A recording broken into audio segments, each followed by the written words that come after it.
Welcome to Dubai Off-Plan Unplugged, the podcast where we break down everything you need to know about investing in Dubai's off-plan market.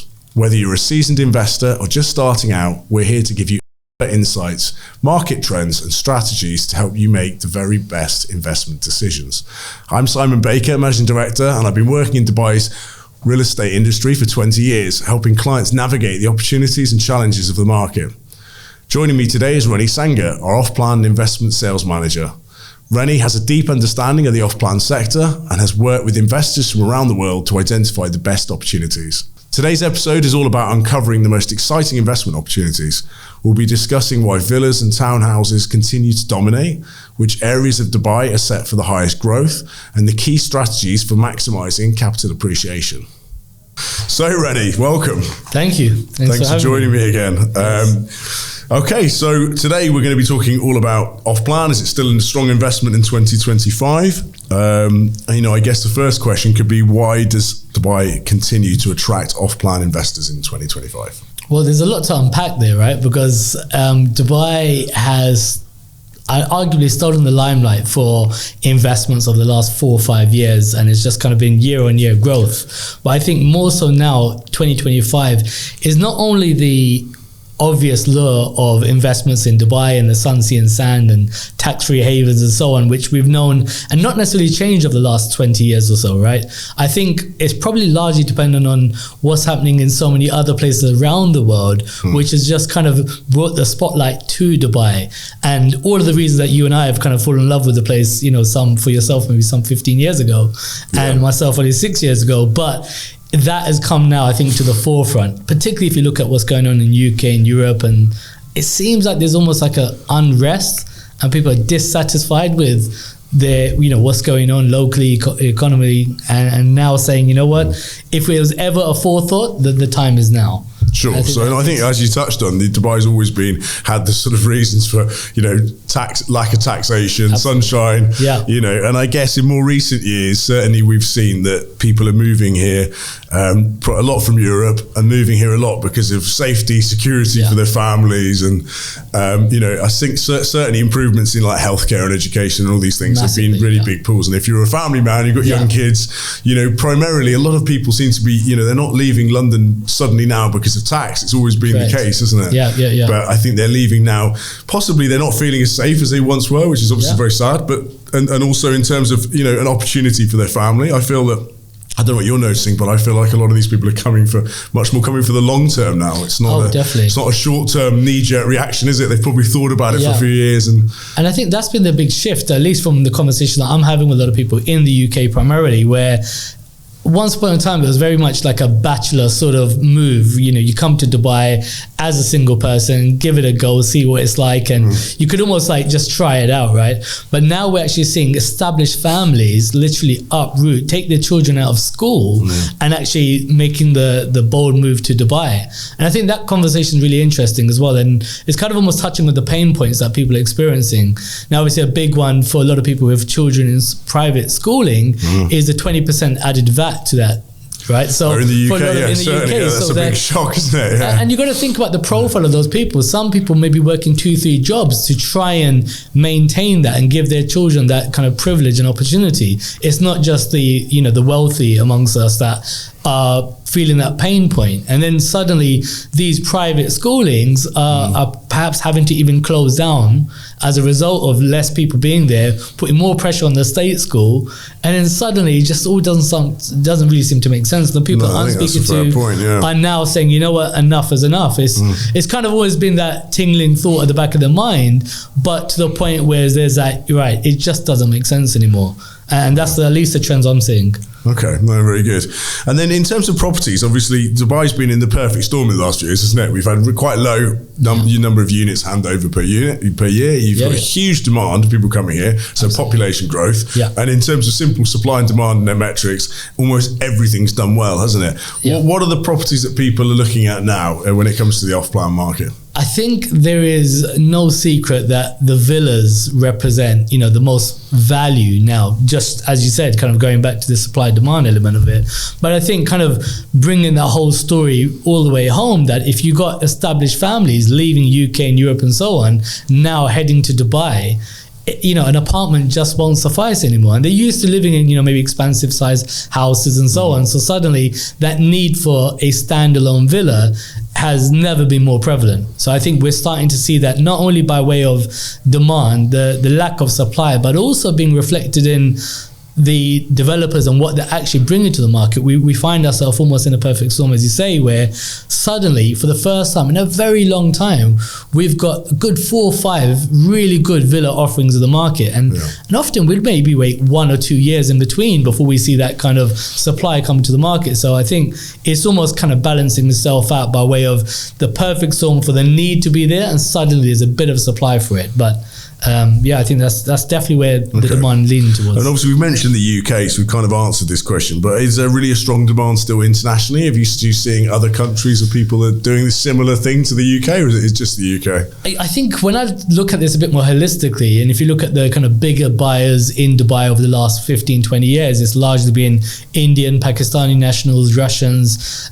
We had, a bit of a flurry of interest from Chinese market and so on. And UK's kind of been within the top 5, top 6. But the way I see things unfolding over the next 3 or 4 years, I think the UK and European market will start to take a lion's share of that, because things have changed so dramatically in those countries where now there's more of a need than perhaps there ever was before. Okay. And I think that's going to be an interesting shift. So I don't see that letting up anytime soon. No, not so at all. I'm sure the next few years, and when the people are talking about, I'm sure we'll come on to a bit, when the people are talking about that big increase in the number of supply of ready units to the market, then it'll be interesting to follow, but I do feel that a lot of that will be taken up, especially in that villa and townhouse segment. So, okay, so jumping into certain emerging hotspots, there's quite a few names that have bounced up recently. Obviously, Palm Jebel Ali was something that's obviously been announced by Nikhil, lots of independent villas for those who are fortunate enough to be in that kind of market. Massively, looking at sort of 20 million dirham plus. Dubai South's another one. What are your thoughts on some of these emerging developments? So, Palm Jebel Ali is one that I know we all kind of really got behind. I think when you look at it from the lifestyle offering, and then also even just on a value per square foot metric, at circa 2.6 per square foot, it doesn't, there's not much you get for that these days. And to have a luxury villa offering in the new Palm Jebel Ali, and the investment that's going on that end of town, billions being spent in not only the Palm Jebel Ali, but the surrounding communities. Now, I think if you look at Dubai South and take away the connotation behind South, this is what I learned quite recently, is the idea behind that master plan is you look at kind of maybe the south of France. The South terminology almost lends itself to a more affluent place to be. So the idea of Dubai South is almost like this new luxury offering, the south end of Dubai, heading more towards Abu Dhabi, if you will. Sure. Now that's reaffirmed by Palm Jebel Ali. You got the investment of Expo, where we've got podcasts talking about that, which we won't go much further into, but you got Ema Oasis, and even Ema's investment alone, you 4 master communities in and around that Dubai South jurisdiction, being the primary developer of Dubai. That really reaffirms that entire movement and the investment, and why it's poised to be one for good capital appreciation. Sure. So Dubai, we've even certainly noticed over the years, has slowly shifted towards the sort of south, towards Dubai Marina, if you like, and maybe what was used to be downtown, maybe used to be seen as the real centre and hub of Dubai. Now possibly, if you're looking at a map, maybe it's a sort of Dubai Hill. So we probably every year, and maybe the virtual centre, if you like to call it that, seems to be shifting a sort of kilometre at a time. Sort of southeast, doesn't it? Southwest, sorry, get the right my directions right. I mean, the other developments, when you look at waterfront, obviously Palm Jebel Ali's waterfront, Maritime City and Dubai Islands are two that potentially butt that trend a little bit. Maritime City being almost directly in line with DIFC. And so obviously one of the last sort of coastal waterfront developments. Well, this is it. And I think it's like with most things, right? Depending on what your kind of objectives are, you'd kind of align yourself with the right project and so on. But those two, both Dubai Islands and Maritime City, are real like investment opportunities for me, the ones I'm telling all my investors about. I think with Dubai Islands, it being the kind of the third island of that Palm legacy, if you like, which was previously named Palm Dera and rebranded now. Now you've got lots of different developers there, and each of them have their own kind of merits. But I think Maritime City for me is a real special one, and there's not a terrible amount of information as of yet. But once it kind of breaks the news as to what Beyond by Omnia are doing there, so they've acquired about 90% of the land parcels within this location itself, making their own micro master community, to be actually rebranded as Jumeirah Peninsula within two jurisdictions, Jumeirah Peninsula Gardens and Jumeirah Peninsula Bay, which will essentially see a own micro master community of residential towers, but a community.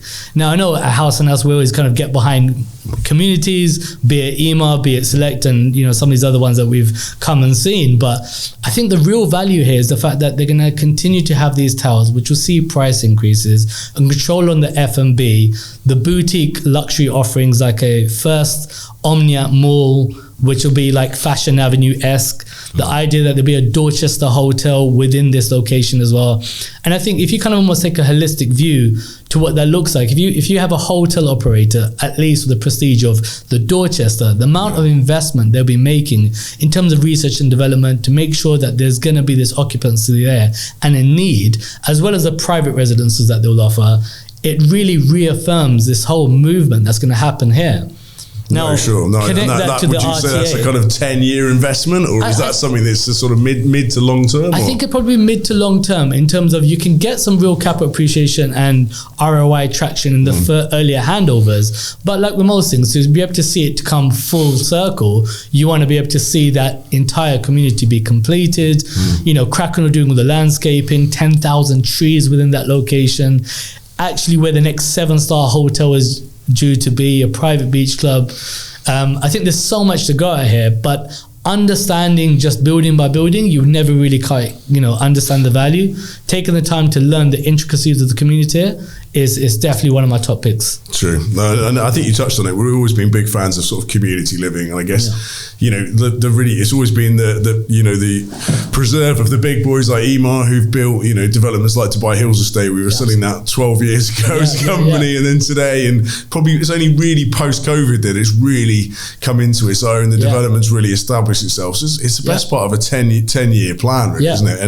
And that those areas tend to get better and better. Absolutely. I think in many cities around the world, people talk about properties, location, whereas I think in Dubai, when you have got these huge master developers building communities, to a large respect, they can actually create a location as much much as you can also have an individual building that's in a technically good location, let's say on the edge of downtown or Business Bay, that's in the middle of the city, but might not be as much of a community aspect because of the way it's been designed and built and managed, right? So I do think that your likes of EMA do manage to create their own locations almost, and create huge demand within those communities because of everything they put in there, rather than just exactly where it's situated. And I think you're starting to see these even boutique developers following suit, by the likes of Ellington doing their own version of a community, Sim Beyond by Omnia, Select, as we know. And I think kind of circling back to Maritime City, and you touched on its adjacency to DIFC, and if you look at the road connectivity even today that they're currently building on, to be able to have waterfront living and be back in DIFC inside of like 10 to 15 minutes is quite a unique proposition for those city slickers, if you will, that are working in the concrete jungle. Because otherwise, bar Dubai Creek Harbour and maybe Bulgari, which is completely different ends of the spectrum, you don't have much of a choice. The next best offering is probably Palm Jumeirah, some 30, 40 minutes away, which isn't ideal for everybody. So I think it represents a real opportunity there. And then again, tapping into that lifestyle element, the fact that you got nearby J1 Beach, which is all the trend at the moment, really depicting the lifestyle elements and the drivers as to why someone would want to be in the location. And I think that's a really interesting point. No, I think you've touched on this, but I think certainly for some of the luxurious developments, when you're looking at, you mentioned Bulgari, you look at Four Seasons Hotel, you look at, Dubai Canal and everything going on there, Cipriani Residence, Four Seasons Residence, a lot of these really high-end branded properties are all going up at this end of town. You mentioned the J1 Beach Clubs, in La Mer, what was La Mer Beach. So certainly this whole area is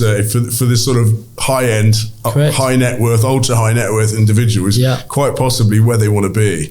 Absolutely. Dubai Islands, I think, the infrastructure wise is going on. Certainly for the whole of Dubai, infrastructure is having to keep up with the demand of all the properties and all the people driving around, isn't it? But certainly that's one place that they've created quite a clever road network that that can take you pretty much from DIFC to your maritime city or your Dubai Islands, and it's obviously still a work in progress. But this is it, and I think kind of looping this back in, and when we talk about these kind of luxury offerings, we've spoke about Dubai South, Palm Jebel Ali, and even some of these waterfront offerings, but going back to the kind of exodus of the amount of multi-millionaires, for example, leaving the UK, when we talk about 10,800 leaving in 2024 and just over 9,600 expected to leave 2025. Now, I'm not saying they all move to the UAE, but I probably hazard a guess that would be a large percentage of them heading towards to Dubai. So this need for these kind of offerings, again, has been more prevalent than ever before. And it's kind of catering towards that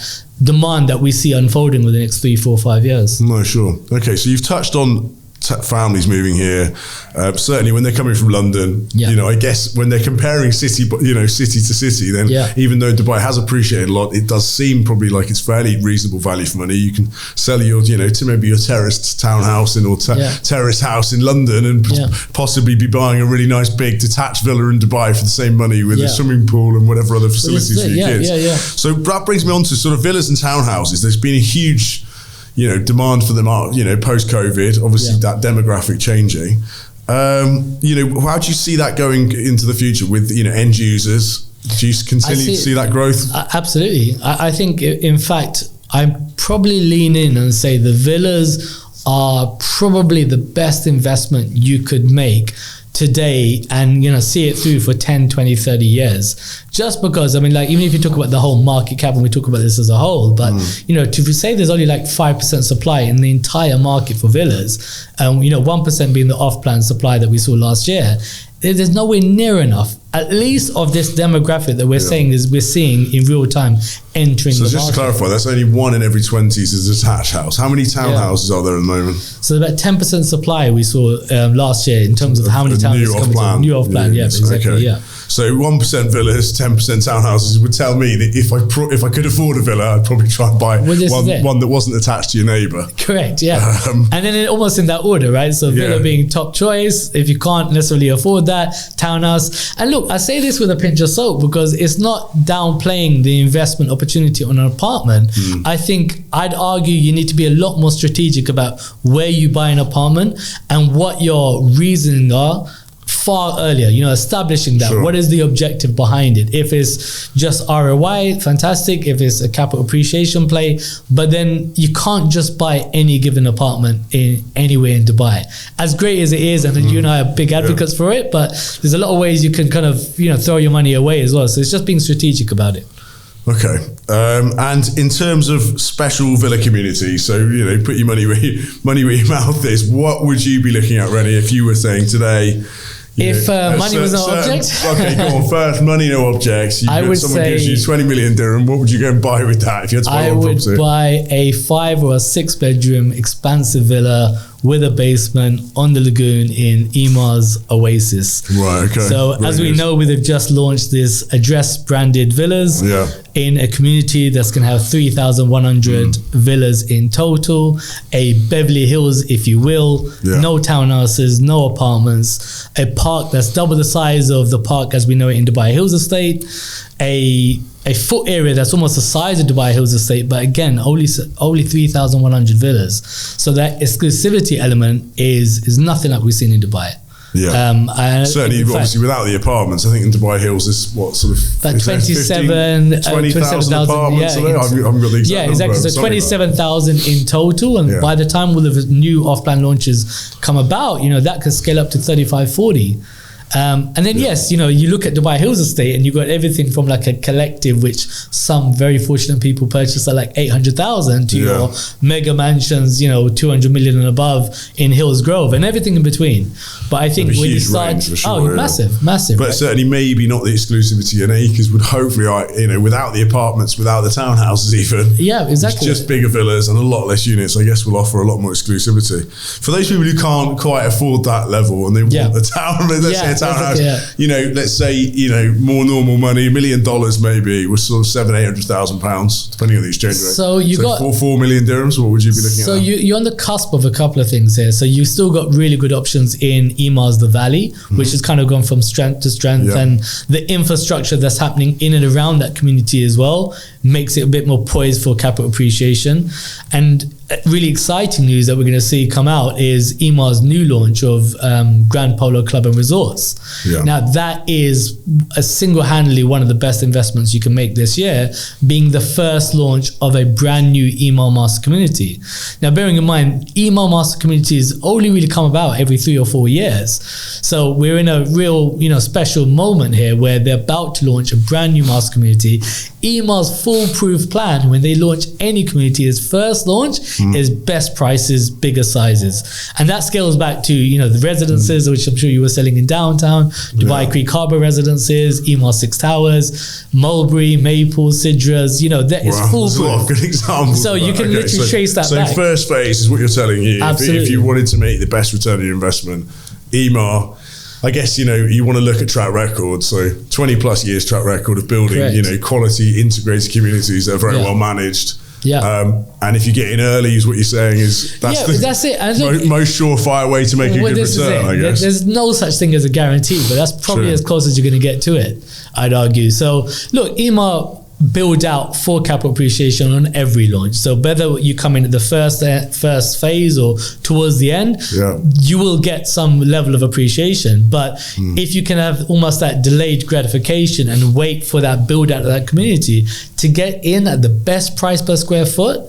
I mean, we saw when Emaar launched Palmyra in Oasis with Shah Rukh Khan, and you went to the launch and he came and launched it out. They had 300 units odd that they brought to the market and 6,000 expression of interest. So clever. It's only a small number of units, huge demand.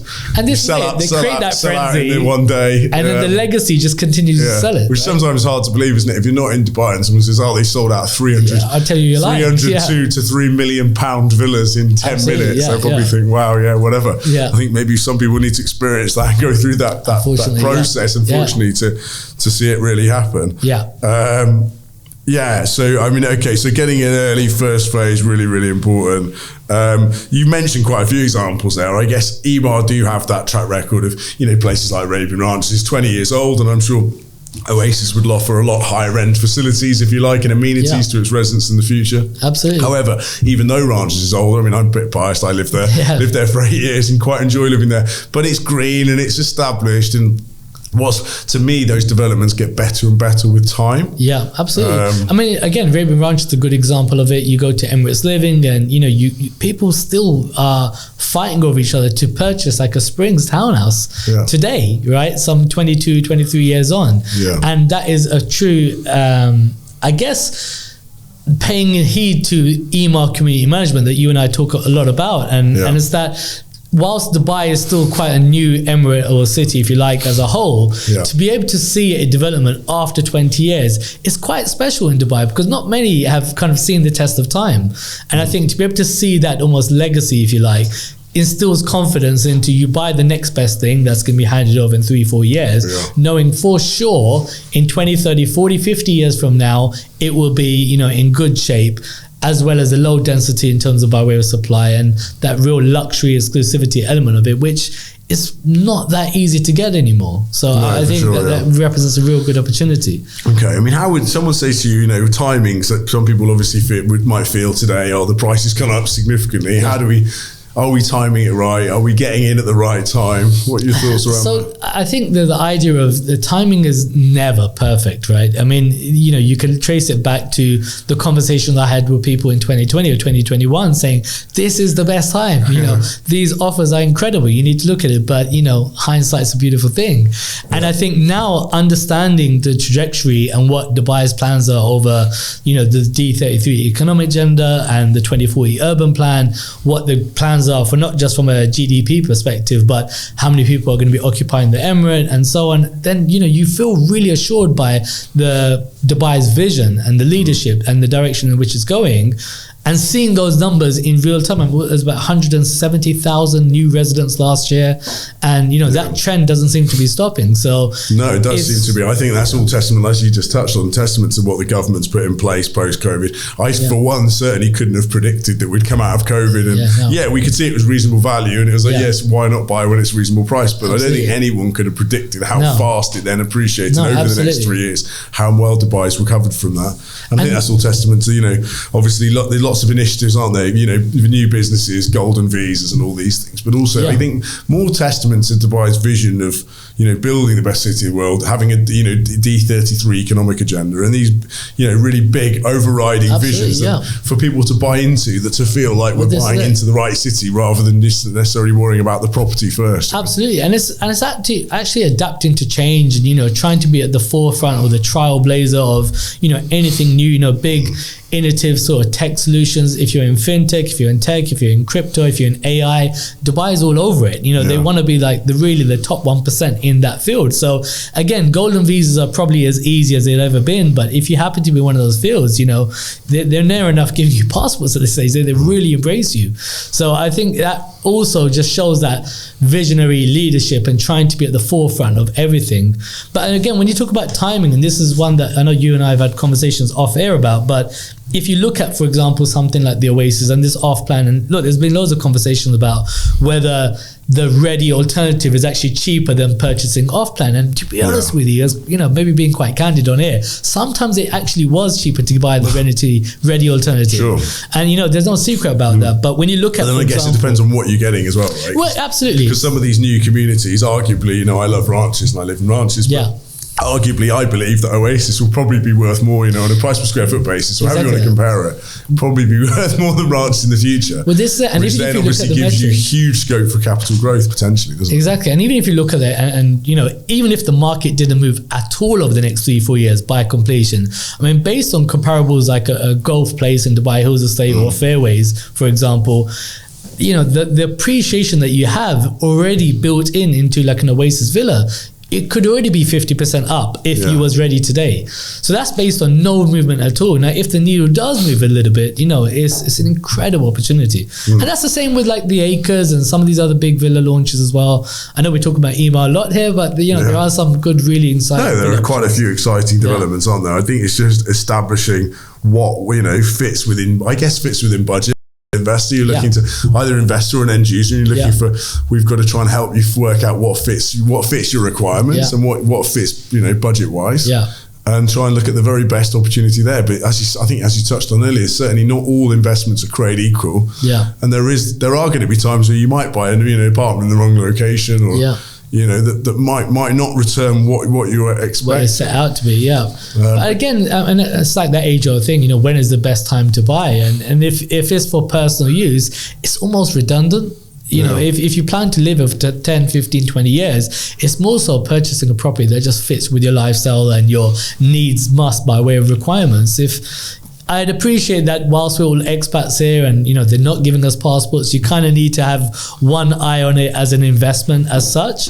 But if you're buying with a good developer and it ticks the requirements by way of personal use, then you probably should be buying anyway. I guess with a long-term view, it's very, very difficult for any of us to predict exactly the price in 26, 27, 28, 29, isn't it? But certainly, I think if you buy into exactly what they're doing here, what the government's vision is for 2040, I strongly believe in 10 years from now, prices will be considerably higher than today.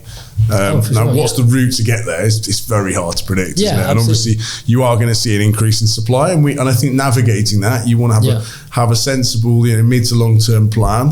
Absolutely. Make sure you buy what you can afford. Don't buy something. We get these questions of course, can I buy it and flip it next year, which I think sometimes is a bit short sighted. What would you, as a key takeaway, what would you say the next 6 months? What would you focus on for the next 6 months if it was you buying? If it wasn't already abundantly clear, it would be villas. Right, villas. Villas has to rank number one in terms of, again, kind of going back to affordability. if you can afford it, a villa is like a slam dunk of an investment, depending on, you know, what you're buying. And we're fortunate enough to have quite a few interesting launches at the moment. You got your townhouse offerings, as we said, and apartments. For me, the waterfront elements like your Dubai Islands, especially Maritime City. So if it's going to be an apartment, that provides a bit of something a bit unique, doesn't it? And in terms of that location idea. I think the other thing to really touch on for investors is the fact that with houses, typically the service charges are considerably lower, aren't they? Of course, so an EMAR, for example, I mean, you know, established EMAR communities, or even two. I think mine's 2.5 dirham a square foot. So probably cheaper than, you know, you'd for a 3 or 4 bedroom independent villa, you'd pay the same as you would for a 1 bedroom apartment. True. So that's quite an interesting factor as well. The fact that it's so if you're doing one versus the other, I mean, there's so many different ways you can decipher this, but if your plan is just normal ROI and you want to hold it mid to long term and rent it out, then for sure townhouses and villas will provide you on average a higher return on investment based on less service charges, and often, as we're kind of unraveling here, maybe give the appreciation element as well, because the sheer lack of supply, so you almost can't go too wrong. Okay, very good. Anything else closing marks to say? I think we've hit the nail on the head in terms of villas and townhouses. Okay, no, I think, and if you are an investor listening to this and you're looking for some help and you're looking for someone to work with that you can trust, and you know, hopefully you can reach out to Rennie and one of Rennie's team, and you know, and really, I think the more people work together on this, so the more, you know, we can understand the customer's requirements. Hopefully, the more we can, more accurately, we can offer advice that fits that. Really, I think it's a two-way thing, isn't it? It is, and I think that's an interesting conversation on its own, because all over social media, you see, you know, where's the next best place to buy, and you know, so on and so forth, but it's literally always reverse engineer the process. What is it you're trying to get out of this investment? Is it investment? Is it twofold? Is it IB? So many times you have conversations about people saying, I want to do an Airbnb, but when you kind of unsurface it, it's a little bit more, eventually I'm going to move in. So then suddenly the questions are now more lifestyle driven questions. You know, where do you need to be? What does your lifestyle look like? How many children? Those sort of considerations that can be often overlooked. So I think it's just having a very forthcoming conversation, and then we are then best placed to advise you on which way to go. No, I think that's fair. Okay, well, thank you so much for listening today. I think that brings us to the end of this episode of Dubai Off-Plan Unplugged. We appreciate you tuning in and being part of the conversation. If you're looking to explore off-plan investment opportunities or want expert advice on your next move, please feel free to reach out. We're always here to help. Thanks so much for joining me today, Rennie. Thank you, pleasure. And look forward to catching up with you soon. Thank you.